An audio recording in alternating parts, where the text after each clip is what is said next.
Hello everyone, welcome back to the session on your Unit 4, that is nothing but your physical devices and endpoints. So in the previous session, we discussed about the basics related to your Internet of Things. So what do you mean by Internet of Things? And then with respect to that, modules which are required for that particular Internet of Things. That is nothing but we discussed something about something called as sensing. Okay, sorry. Okay, we discussed about some four modules or we can say the components relevant to your IoT devices. Something we discussed about something called as sensing. Then we discussed about something called as acquisition.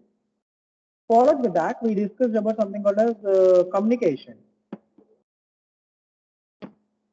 And apart from that, we discussed the last but not the least is analysis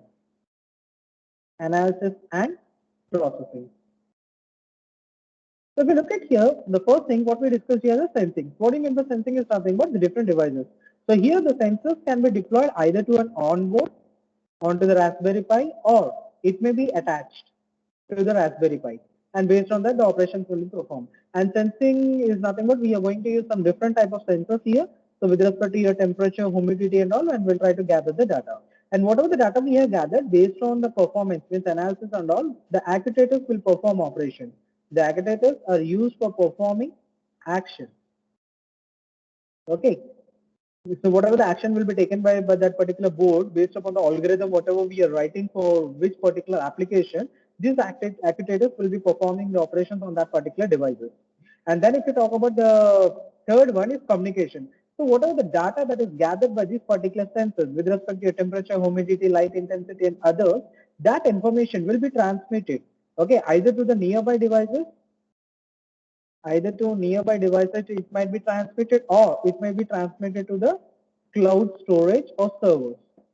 Okay, so for that we definitely require some communication mechanism and we discussed about something called as internet. That's the reason we require internet in order to transmit whatever the data is we need to communicate to this particular devices or cloud storage. Apart from that, the devices can even try to get the information from these particular nearby devices as well as from the cloud storage. Means it is something like full duplex and both way communication can take place between one sensor and another sensor. And then last but not the least, what we discussed is analysis purposes here. So coming to the analysis, we said that whatever the data is stored in this particular cloud, we will be performing some operations on that. We will perform some analysis on this particular cloud storage data so that we can come or we can use some or we can make some predictions with respect to that particular application whichever we are designing. That may be like your weather monitoring system, home automation systems, or something like fire, forest detection. All these analysis, how we can determine is or costing can be done using this particular concept called as analysis and processing. So basically, these are the three things what we have seen with respect to the modules of your IoT. And then we started discussing about something called as Raspberry Pi, means what are the general components that are required for this IoT devices. So in that we have seen about something called as connectivity. We have seen connectivity, audio by video. Then we have discussed about something called as storage. Then we discussed about something called interface. In order to provide interface with the devices, what are the things we use? Something like UART, SPI. Well, we are going to discuss it in this today's session. We are going to discuss all these things, whatever we have, audio by storage and all, one by one. Okay, and apart from that, other things, pins and all that, etc. That all we have seen. And after that, we discussed about something called as Arduino unit, I mean Raspberry Pi board. So let's go ahead and discuss that one. I will just recall it. So today's session we will try to go with explanatory device that is nothing but your Raspberry Pi. Why we are using it? What is the Raspberry Pi board? How it looks like? What are the integrated components we have with respect to this? That we are going to discuss it. And apart from that, we will be discussing about the interfaces. What are the different interfaces that are provided? These two we will be trying to cover in this today. To the other discussing about the programming because programming will take some time to explain you people. Okay, so I can't cover in this particular session. So in this session, I will most probably try to cover these two devices, these two particular things. Okay, that is nothing but Raspberry Pi and then interface. Now, in the previous session itself, we already discussed what do you mean by Raspberry Pi and why we require this. Let's recall it. So why we require Raspberry Pi is nothing but it's a very low cost mini computer. It's a very small computer. Okay, and what about the size of this particular mini computer? It's nothing but it's the size of a credit card. And what is the main purpose of it is it runs the different operating systems. What kind of operating systems? Well, the different flavors of Linux operating system it works. And we already discussed about Linux operating systems. What we have? We have something called as Ubuntu. Then we discussed about Unix. We have Fedora. Then we have, okay, Linux is completed now.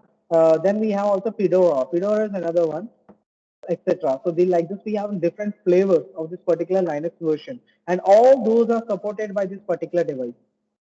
Okay, and it is very cheap also.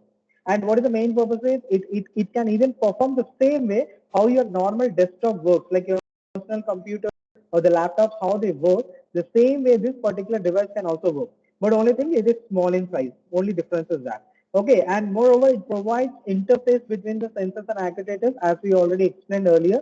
So based upon whatever the sensors the data, after analyzing that, what action need to be taken on that particular device, by this particular actuator. So how the information is transmitted from sensor to the actuator. So definitely there should be some kind of interface, and that interface is provided by this particular Raspberry Pi. And then finally we will be focusing on something called as operating system, as I told you. So we have something called as Linux operating system we will be discussing here. So in Linux operating system, we will be using a program Python, because if you people familiar with Linux, you should know that Python is inbuilt in Linux. Inbuilt in Linux. You know, you don't have to install any kind of software. Simply you just open an editor, text editor, write a program.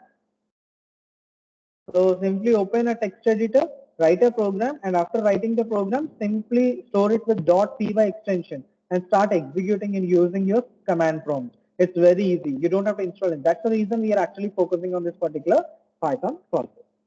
Well, when we discuss, have seen what we have seen is nothing but the diagrammatic view of your Raspberry Pi. So if you see here, we discuss about something called status. So we will discuss one by one. Whatever the diagram you're seeing here, each and individual component, all these are different components. All these different components are integrated. Components are integrated. All these different components are basically integrated, and after integrating, we are actually performing this particular, preparing this particular device. Now, if you look at here, so all these things, whatever we have here, we are going to discuss them one by one in the coming slides. But let me give a brief introduction. We have status LEDs. Please remember, we have 5 status LEDs. Okay, I will tell you what are those: 1, 2, 3, 4, and 5. Same way I told you that we have two USB ports here, and each one is of type 2.0. Then we have a Ethernet cable, and this cable is based upon, I already we discussed it, RJ45 in the previous video. So if you don't remember that, you please just watch my previous video. So we used RJ45, that is nothing but registered jack 45. And after that, we have something called a CSI connector camera. We are using it for camera purpose, and then HDMI cable for, this is a port for HDMI.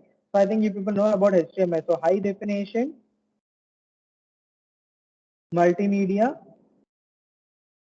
interface. Okay, so all the multimedia interfaces we can use it. And apart from that, definitely this board requires some power, right? Some current has to be transmitted, electric power, and that power is provided using this USB cable. And remember that the cable, whatever we are using, USB cable, that should be micro in size. We cannot give the normal USB cable. Then finally we have here a card slot here, SD card slot. I think you people know about SD now. This is nothing but your secure digital card slot for placing information. Well, basically, why this card slot is required, I will explain it. D connected displays for displaying it, means if you want to connect any televisions or previous which are based on cathode ray tube, okay, ray tube and all that, we can use it. Nowadays we are using LEDs and LCDs, so mostly we may not be using this particular display. And then we have something called the general purpose input output pins. We have some 20 pins here, so that we'll discuss them one by one. Each one plays a very important role here. Then we have RCA video and audio jack. Video is for video, for displaying any kind of video, we can use this particular jack. And then RCA, I think you people know, Radio Corporation of America. Americans are the one who actually gave this particular device. And then we have audio jack for audio display. So let's discuss them one by one and in depth. I'm going to spend some crucial time on this particular component. So you please focus on it. Well, the same diagram I'm representing here, and one by one we'll see the different components what we have. The first and the foremost thing what we are going to discuss is RAM and the processor. So I think basically this is where your RAM and the processor will be present here. This is the one processor. Okay, so if we talk about RAM and processor, basically it is based on ARM processor. Okay, ARM, okay, this particular ARM processor is the one which we are going to apply here. So this ARM processor, earlier we used to call it as advanced RISC machine. Earlier, previously we used to call advanced RISC machine. So what do you mean by RISC is nothing but reduced instruction set computing. Reduced instruction set computing. Okay, so this ARM processor, the short form, okay, previously we call ARM as advanced RISC machine. Okay, so full form of ARM. And what do you mean by RISC? Again, it has a full form we call reduced instruction set computing. Means reducing the set of instructions we are performing computation. Means not writing a multiple lines of code for executing one particular task. Rather, we reduce, shorten up. Okay, we are reducing the number of instructions so that we can perform the operation with less number of code. That is the main target of this. And it was called previously, but nowadays it is called as Acron. ACRON, Acron RISC machine. So well, this is same RISC machine. Okay, I think you people know what do you mean by RISC, RISC, reduced instruction set computing. Acron, so advanced has been converted into Acron based upon the company which is actually developing that. Okay, what the process, ARM process. The latest version of the ARM processor what we are using is model B revision 2. This is the latest version what we have with respect to your Raspberry Pi. And if you look at here coming to the power, what kind of power we are applying here is we are applying exactly 700 megahertz power. Okay, 700 megahertz low power ARM level 76 JZF processor we are using. So what do you mean by megahertz? I just want to flash some light. Megahertz. So 1 megahertz is equal to 1 million instruction per cycle it can execute, per cycle. Okay, actually this is the alternating current we are transmitting it. But what do you mean by transmitting of current is nothing but we are actually transmitting the data. So how much data we can transmit is for one cycle, you can say like for 1 second, you people can transmit 1 million instructions per second. Same way we have something called gigahertz, something 1 billion transactions or instructions can be executed per second. Please concentrate here. Second of cycle. I think you people might understand that. Megahertz means 1 million instructions can be executed per cycle. So within one cycle, 1 million instructions. Same way if you talk about gigahertz, 1 billion, billion instructions per second. The cycle or the per cycle can be executed. So I am talking about 1 megahertz and how much we are supplying to this particular this process megahertz we are supplying to this means 700 million instructions per cycle can be executed by this particular processor. I think you people can understand how fast and how efficient it is. And whereas coming to the RAM size, definitely since the size of this particular device is of the size of a credit card, so definitely RAM will not be big enough like our 8 GB or 4 GB. We are using only 512 MB SD RAM. So what do you mean by ST here? That you should know here. ST is not here secure. This is okay. You might be thinking that ST is secure digital, but that's for card slots, memory cards, not for your RAM. For ST means synchronous dynamic. Okay. I think you people know about RAM, no? Random access memory. Random access memory. Okay, so this you people have to remember dynamic, synchronous, dynamic, random access memory. Okay, so what is the capacity of that is only 512 MB, not more than that. So the RAM, whatever we are using in this particular slot, it had only 512 MB of capacity. But whereas coming to the processor, what is the speed of the processor? We can say that it is of size 700 megahertz. low power ARM11. So we are providing 700 megahertz power, means 700 million instructions per cycle can be executed. That is very, very fast, very fast. And if we convert that M to G and we are providing, this is much more faster, 1 billion instructions per second. So I hope it's very clear till here about the RAM and the processor, what we have. Okay, and well, if you talk about as per EC or EEE point of view, this megahertz is actually a measurement for alternating current. Since we are talking about our system, that is CPU, we generally measure in terms of cycles. So one cycle is something like, zero like this. This is 0, 1. This is one cycle we call it up. Whereas coming to EEE people, they will call it as one time period. Where no current, we are passing current. Whenever current is getting passed, we represent with 1. Whenever there is no current passed, we represent with 0.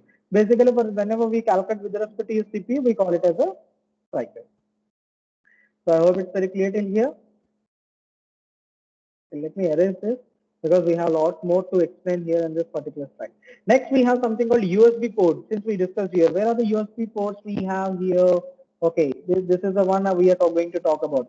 So since I told you that USB ports, we have two USB ports of type 2.0 and each one supports 100 mega amperes, sorry, milliamperes. Each one, okay, let me concentrate more on this. The MA is nothing but milliampere. Okay, MA is nothing but milliampere. What do you mean by MA? I think you people know about ampere. This is a unit for calculating current. Unit for calculating current. So what do you mean by milliampere is nothing but 1/1000th part of a ampere. So basically, current is measured using ampere. So 1/1000th part of an ampere is what we call it as. That much current we are actually providing using this USB 2.0. But since we are actually connecting different devices, they may require more than 100 milliampere. So in that case, we can use different devices. Okay, external device. We basically call it as USB port hub. Port hubs. This we can use it in order to provide connection. Okay, I hope it's clear with this. Then we have something called as Ethernet port. Well, we already explained you. We use standard RJ45 Ethernet port. Okay, so where exactly we have Ethernet port in the diagram, you can see here. This is the Ethernet port. So here we use RJ45, registered jack 45.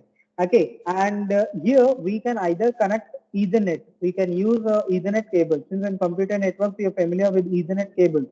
So either you can use Ethernet cable for connecting or you can use Wi-Fi adapter for providing the internet. Adapter for providing internet that you people can perform the network. And what this registered jack works with, its main purpose is it is used for data networking interface. Data networking interface means wherever the network concept comes into picture, we are going to use this particular port, RJ45 Ethernet port. Not only that, even in your labs, we have systems, right? That is also having this RJ45. We connect a brown color wire to our system, so that is comes under RJ45 only. And the next one, what we have is HDMI. You people know what do you mean by HDMI? High definition, multimedia assets. I mean, multimedia input. Sorry, interface. High definition multimedia interface. And if you talk about here this particular multimedia interface, it basically supports to either audio as well as video.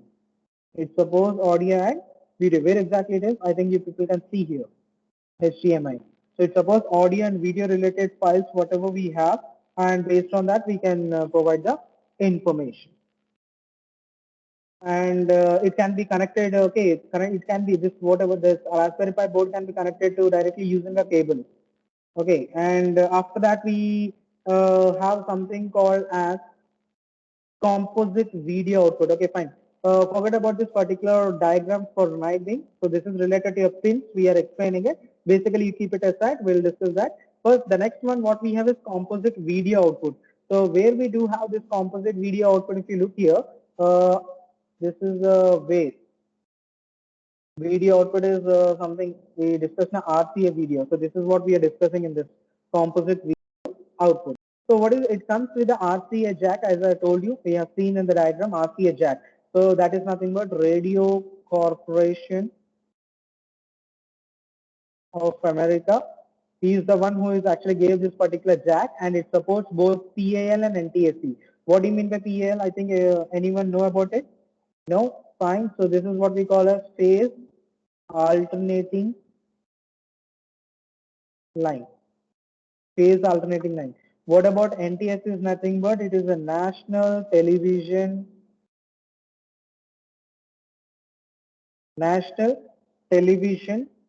System Committee. Okay, so means actually whatever the televisions, whatever actually we are buying, okay, in our Indian standard, they have some standards. So government has set up some standards, and who is the one who is setting the standard is National Television System Committee. Same way, the different countries will have their own standards, and based on that only the televisions are to be developed. So whichever television is actually developed or constructed or assembled using this NTSC base, that can be connected using this particular RCA jack. That is what it's saying. And this jack supports both phase alternating line. This is olden days black and white TVs, whatever we have, that kind of things is what is talking about PAL. And then NTSC is nothing but whatever the standards maintained by this particular NTSC, that particular video devices we can directly connect using this particular jack, and we can display the video as well as whatever the output you wanted to display. So used to connect, as I told you, used to connect old television. So that's what I was saying in the beginning. Cathode ray tube based. Ray tube based. So old television is cathode ray tube based, which have a very broad, like dome like thing here. This one. So this is your screen. So you have a broad dome like this. So this is cathode ray tube we are having here. So that kind of televisions we can connect using this particular device. And the next thing what we have is audio here. So basically audio we have already seen. We have a 3.5 mm audio jack, that as I told you before itself, and we can connect this to the old TVs as using this RAC jack. Okay, and we can not only audio as well as video also we can display it. Then we have general purpose IO pins. Well, this is what we need to concentrate on basically. So you can see the diagrammatic view, this particular thing. These are the pins what you have. So how many pins we have? I think 40, 1, 2, 3, 4, 5, 6, 7, 8, 9, 10, 11, 12, 13. So 13 is around 26, I think. 26 pins we do have here. Yes? Yeah. Now, I will be explaining, I will be spending some time here and I'll explain them one by one what exactly this particular thing consists of. So let me write and explain it, then I'll show you the video part of it. So basically this GPU IO pins are basically classified into 4 types. Yeah, these are basically classified into 4 different types.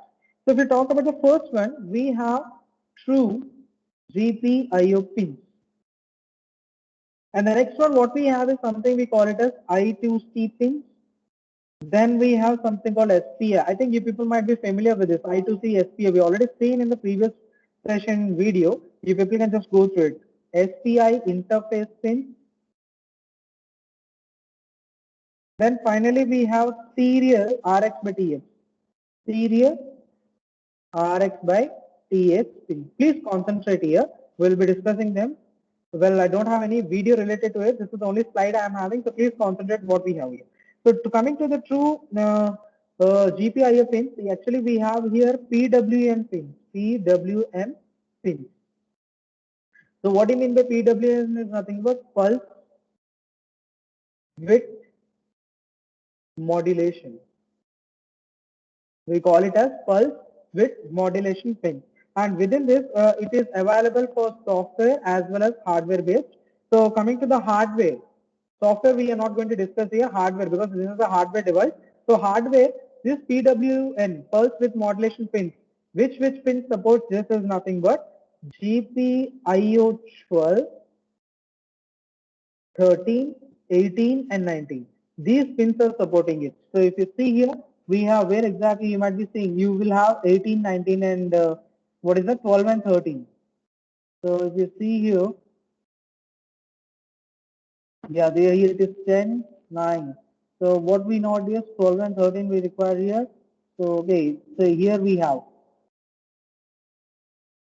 so GPIO thing. So you people can just go through this particular things. You can identify, you can get it here. It's a small size. So here GPIO 12, 13, 18, 19 are the pins which can actually supporting this pulse width video. And if you talk about the second one, I2C, and I think you people know what I mean by I2C here, integrated circuit. Integrated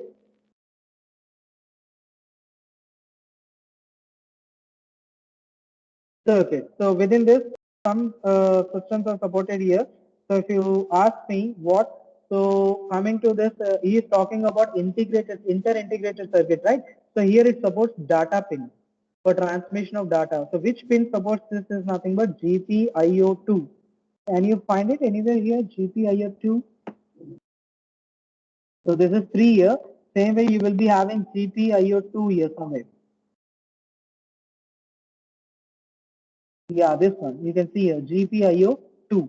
So this is the one which actually supports. So that particular pin supports for data. Same way we have for clock. We have GPIO3 for clock purpose. So whenever we want to represent any kind of clock, we can use this particular GPIO3 pin. And after that we have GPIO0. I think you people know about. So this supports EEPROM. I think you people are familiar with EEPROM, electrically erasable, programmable, read-only memory. Same way, we have GPIO1. This is supported by EEPROM clock. Okay, so basically I2C basically supports 4 pins here. 4 pins are used for I2C. First is data pin. If you talk about the data pin, GPIoT is the one which supports the data pin here for interfacing purpose. And whenever you want to represent any kind of clock kind of thing, we are going to use the third pin, GPIO.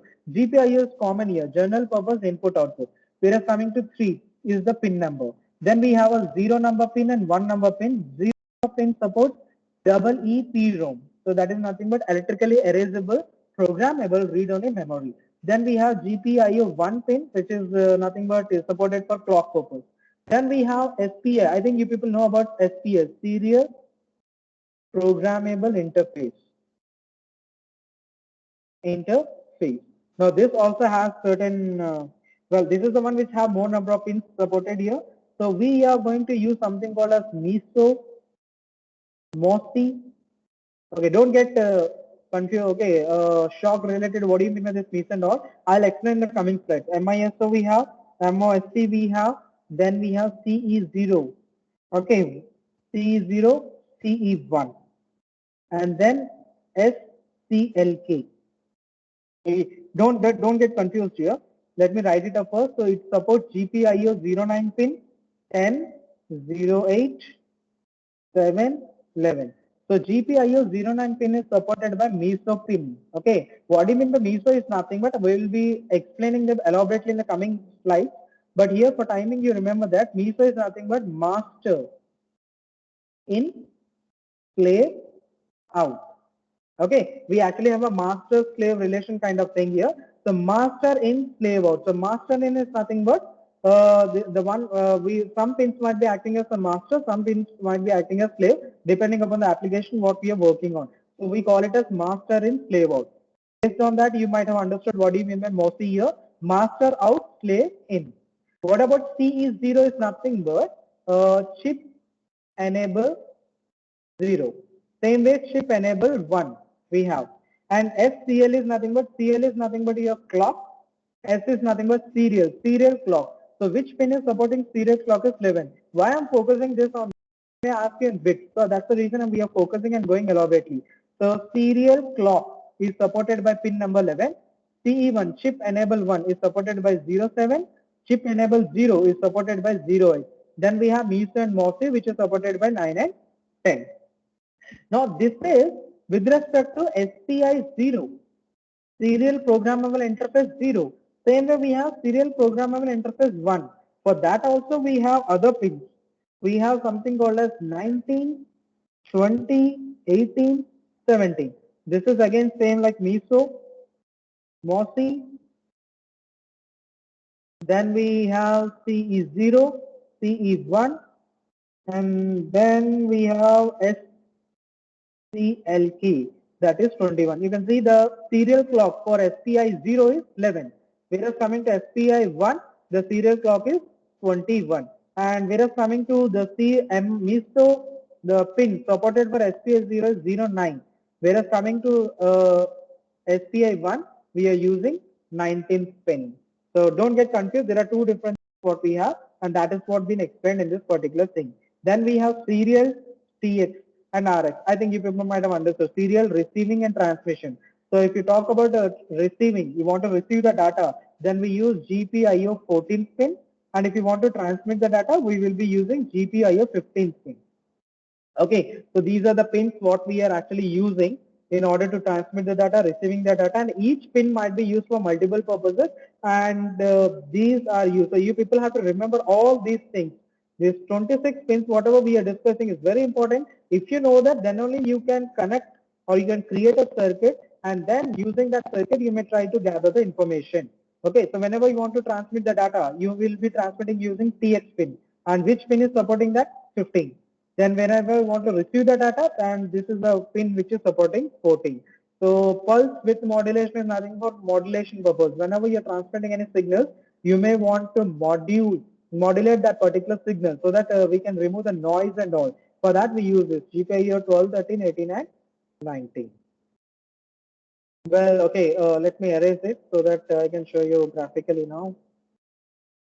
Yeah, several input output pins we do have associated with this, and we, as I told you, 4 pins, 2 GPIO pins, I2C pins, then SPI, and then we have serial RX and TX. Okay, that's a mistake here. My mistake. This was TX pin. Okay, receiver, transmitter. Okay, and these are the pins for true GPI, nothing but PWM, pulse with modulation. Okay, so these are the 4 pins what we have discussed, and this is what I'm going to represent now here. Okay, so that we have discussed it now, that is what comes under that. You please remember it. And next we have is display serial interface within your Raspberry Pi. What is the main purpose of this is used for connecting LCD panels and all. If you want to connect, you can use it, you can connect using this particular display serial interface. Then same camera serial interface, as I told you, we can connect even cameras also, you can see. Now, yeah, this is the next part which is important here, status LEDs. As I told you that we have 5 different types of LEDs. Please concentrate here. This is most important here. Basically, these are the one. Okay, we have. This is which represents. Actually, LEDs will be turned on or off depending upon whether you're connecting any of them, then automatically turn on. So the first LED what we have is ACT, the next one is PWR, FDX, Linux and 100. You might have seen it. I have represented using circles like this. This is a circuit board. Here on the left corner, you might have seen 5. Those are the ones. So first LED is ACT. Now this is with respect to SD card.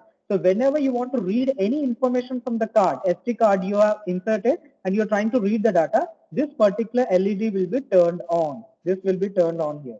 Then we have PWR, and remember why we are using this SD card here is, see, we are saying that this particular Raspberry Pi supports Linux. But basically, what is the size we have here? Hardly 512 MB of RAM. So it cannot support this Linux version within this particular 512 MB RAM. That's the reason we are using this SD card slot. Within the SD card slot, we will load this Linux OS. And then this card slot will be inserted into this Raspberry Pi, and then the operating system will run. Okay, so whenever you're trying to read this particular card slot, this particular ACT LED will turn on. Same way we have PWR. So here PWR is nothing but power, shortcut for power here, and this particular LED will be turned on when we are supplying 3.3 volts of power. When we are supplying 3 volts of power, then this particular PWR will be turned on. If you, I don't know how many of you seen it in the previous slide, let me show you. If you see here, we have 3.3 volts power, 5 volts power, we have 2 ground pins here. Okay, 2 ground pins.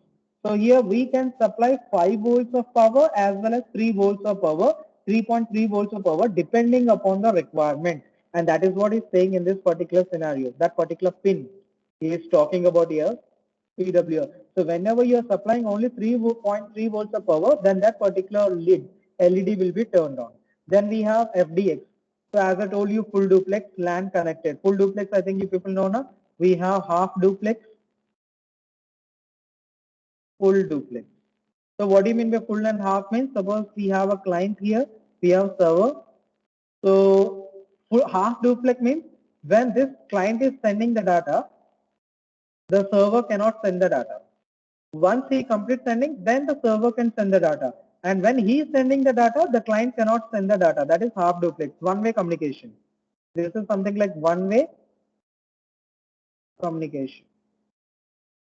Then what about full duplex means two-way communication. So at a client is sending, at the same time the server can also send the data.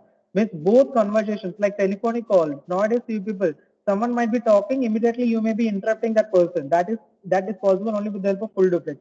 Half duplex means the opposite person might be talking to you, you may not talk at that time.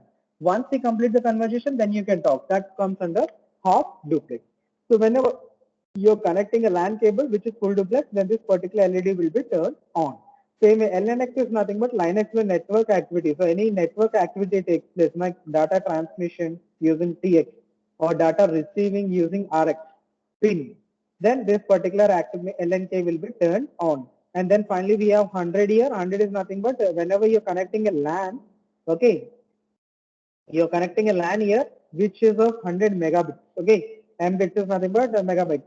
So whenever you're connecting 100 megabits, then automatically this particular LED will be turned on. So I think you people might have understood now what are the different LEDs we do have.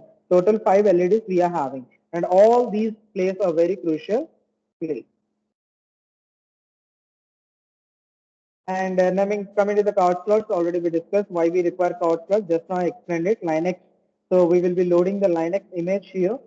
So using that particular Linux image, we will be inserting the card slot and will be executing the particular program. Then we have power input. So power we can provide only with the help of a micro USB cable. So this is all related to your Raspberry Pi board, whatever we have discussed. Now we are going to discuss about something called as Linux. Means we are talking about in the beginning I told you that different flavors of Raspberry Pi. Oh, sorry, the Linux is actually supported by this particular Raspberry Pi. So what are the different flavors we do have that we are going to see? The first one is Raspbarian here. So this is what based upon Debian VZ port. Okay, and this is the one which is recommended. This particular Raspbarian Linux version is recommended for using. It is an optimized, actually it is an optimized. Linux is very big, but the optimized version of Linux is what we have is Raspbarian here, and this is the one which we use it in our board for running the operations. Then we have Arc. This is another type of Linux flavor which we have, and this is mostly used for AMD devices. I think you people know about AMD. Then we have Fedora, as I told you, this is the Fedora version of your Linux. So we have Fedora, as I told you, in Linux we have different flavors. Unix, Ubuntu, Fedora. So the optimized version of Fedora is Fedora. And that we can use it here. Same way we can use Arc and all in this particular thing. And next we have something called as Raspbnc. This is another version of your Linux version and mostly used for XBMC media. Okay, this is center. Mostly we are not going to use any of them. We will be mostly using this Raspberry one. Remaining we are not going to use it here. And the last but not the least, OpenELEC. This is actually based upon the advanced version of your Raspbnc.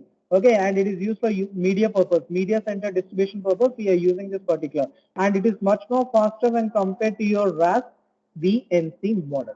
And last is RISC OS. It is fast and compact operating system which we have. But basically within our subject and typical conditions, we will be using only this particular Raspberry Pi. Okay, and Python programming language for operation purpose. Now here I am going to show you some interfaces with respect to your Raspberry Pi Linux. So this is the first interface. So whenever you install this means SD card slot with Linux. in your what we call your Raspberry Pi, whenever you operate it, you will see this particular interface. This is the interface of your Raspberry Pi using Raspbian Linux. So you can see that there is a strawberry here. This strawberry will be presented here. And inbuilt, you can see ideally all these are there. These are nothing but Python related one, and these are inbuilt. And using this, we can perform the operation. Okay, and the next I'm going to explain, show you the interface with respect to your file. So whenever you open a file within your Raspberry Pi using this Raspbarian Linux, so this is the way how it looks like. Okay, so it is purely similar to your Linux version. If anyone has worked with Linux operating system, the same kind you can see here. Same way, this is what we command from, or you can call it as console, how it is represented in this particular scenario. And then we have a configuration tool. Well, how the Raspberry Pi Linux looks like, the different configuration tools. If you see here, let me spend some time. We have 9 parts here, something like expand file. Now this ensures that whatever the SD card you people are doing, within that you might be having some file systems. So how that will be opened up, that is represented in this particular thing. Then we have something called as user password. So whenever you want to change any password and all, you can do it using this. Then we have a booting related information, then international list station option. So what are the different languages and regional settings we have, that you can get it from this particular thing. Then if you want to access any camera, that you can do it using this. They're same. All these are configuration related information with respect to your Raspberry Pi. You can see it using your console. You have to simply type a command called console IP config. So automatically it will display you this particular information in your command prompt. Okay, remember this I am talking about command prompt or console. Within that you have to simply open it up. Now the different commands what we are going to use here, that I am going to represent here. Well, basically the commands what you might be seeing here are very much you people are familiar, since you people are going through you might be going through Unix operating system, right? So within that, whatever the commands we might be using, the same commands we can use it for your Raspberry Pi also. I mean Linux flavor. So first one I'm talking about your CD. I think you people know about this. This is nothing but your change directory. The example means I have shown you the example how to represent. So if you want to open any of the file, you can do it like this: cd/home/pi particular. So you can change the directory from home to pi. Same way the cat command. So cat command is used for representing the information present in that particular file. Any file consists of any information. If you want to display that you can do it using cat. Cat. Then we have something, okay, so how we can give the command is cat space file name dot txt. Sorry, this is a txt.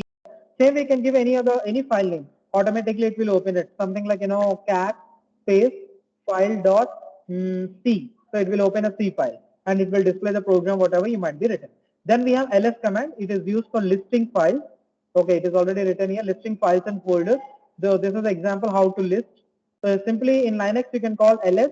Automatically it will display all the files and folders with respect to the directory where you are present.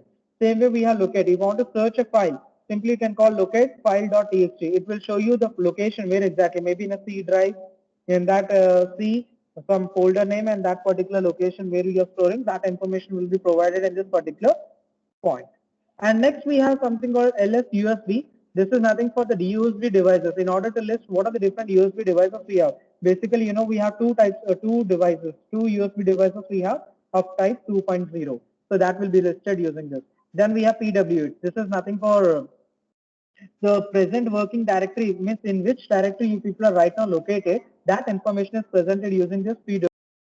And then we have make directory mvrm. So make directory is nothing but if you want to create a new directory, you can create it up. Then we have something called as mv. Mv is nothing but move that particular file from one location to another location.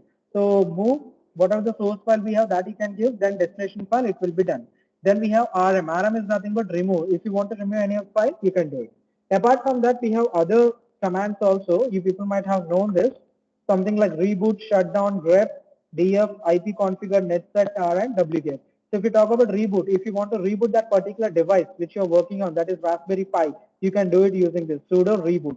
And if you want to shut down the system, well, operating system, na, even that Raspberry Pi consists of an operating system. So whenever you want to shut it off, simply sudo shutdown -h now. So immediately it will shut down. So this is a command for shutting down your operating system in Raspberry Pi. Same way, grep is the command which is used for matching the patterns. Okay, grep is used for matching the lines, whatever the lines we are representing. So how those are means in order to match it up, we are going to use it. Then we have df command. It is used for displaying the space. Okay, within the file system, the disk space, how much we have, that we can represent it. This is the logic. This is the way how we can use the command. Then IP configure, you might know, configuring networking, since I told you in the previous slide. So you can use this IP configure and all. Next, we have netsat here. Netsat is related for printing purpose, for printing the information with the status of present working directory. That will be represented here. Then we have tar and wget. Tar is used for something called as I don't know how many of you know about zip files. Zip and zip, this is another version of, zip is another version of tar. So whenever you want to archive any files, you can do it using this particular thing. Only wget. So if you want to get any kind of link from this, you can get it using this wget, non-interactive network downloader. So if you don't want to download any information from different devices, you can download it using this particular wget kind of thing. We have interfaces. Okay, fine. So we'll stop till here. In the next slide, we'll discuss about the programming point of view, how we can write the program, and how the serial interfaces are represented. Okay. So this we people will be discussing in the coming slides. These all things. So for today's session, we'll stop here. In the next session, we'll discuss the serial and the programmatic point of view. Thank you. Thank you for watching. If you have any doubts, you can directly ping me up. Thank you.